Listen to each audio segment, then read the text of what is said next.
అందరికి నమస్కారం. ముందుగా మన సినిమాల్ని గ్లోబల్ సినిమాగా మార్చిన కొందరు దర్శకుల్ని ఇప్పుడు తలుచుకోవాల్సిన టైం.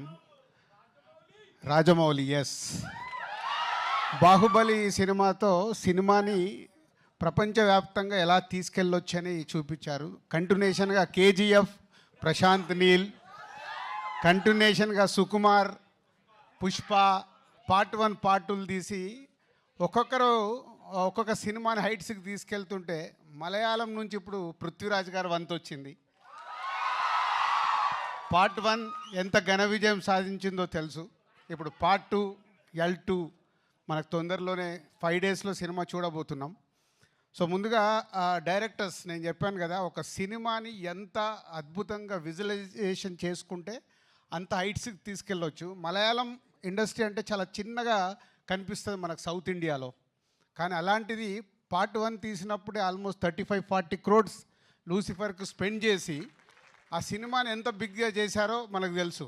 సరే, పార్ట్ 2కి వచ్చే వరకు 150 crores మలయాళం ఇండస్ట్రీ నుంచి 150 crores పెట్టి ఇంత భారీ బడ్జెట్ సినిమాని పాన్ ఇండియాగా, పాన్ వరల్డ్గా ఇస్తున్నందుకు ముందు పృథ్వీరాజ్ గారికి thank you very much.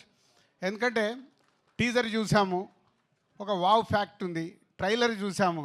Trailer నాకు ఫస్ట్ మొన్న చెన్నైలో చూపించినప్పుడు, సార్ ట్రైలర్ చాలా పెద్దగా ఉంటుంది సార్ అని నన్ను ప్రిపేర్ చేశారు ముందు. So almost 3 minutes 45 seconds trailer.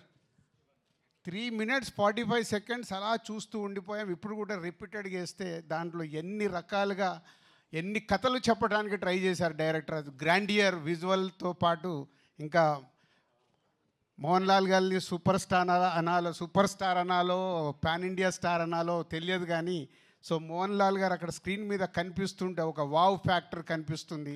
So thank you Prithvi గారు, థ్యాంక్ యూ మోహన్ లాల్ గారు అండ్ ఓల్డ్ టీమ్. సో 5 డేస్లో ఇంకొక 3 దర్శకుల పేర్లు చెప్పాను. 4వ దర్శకుడు కూడా పక్కన నిలబడబోతున్నాడు, పృథ్వీరాజ్ గారు.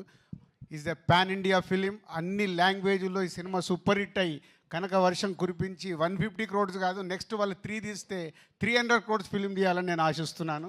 Thank you very much. అంటే మనం ఎంత రెవెన్యూ వస్తుంటే అంత సినిమాల్ని పెంచుతూ మన దర్శకులు ఇవాళ వరల్డ్ వైడ్గా తీసుకెళ్లారు. ఒక చిన్న సినిమా కావచ్చు, మిడ్ రేంజ్ కావచ్చు, పెద్ద సినిమా కావచ్చు. సో మొన్న అక్కడ హిందీలో కూడా చూసాం, పార్ట్ 2 అని అంటే స్త్రీ తీస్తే 500 crores 600 crores కలెక్ట్ చేసేసింది. అంటే we have is a lot of potentiality. Right cinema ఇస్తే వరల్డ్ వైడ్గా మన ఇండియన్ సినిమాలు చూడటానికి ప్రేక్షకులు రెడీగా ఉన్నారు. లాంగ్వేజ్ ఇంకా లేదు, only global film. Indian cinema global అయింది. దానికి చేసిన దర్శకులందరికీ థ్యాంక్ యూ వెరీ మచ్.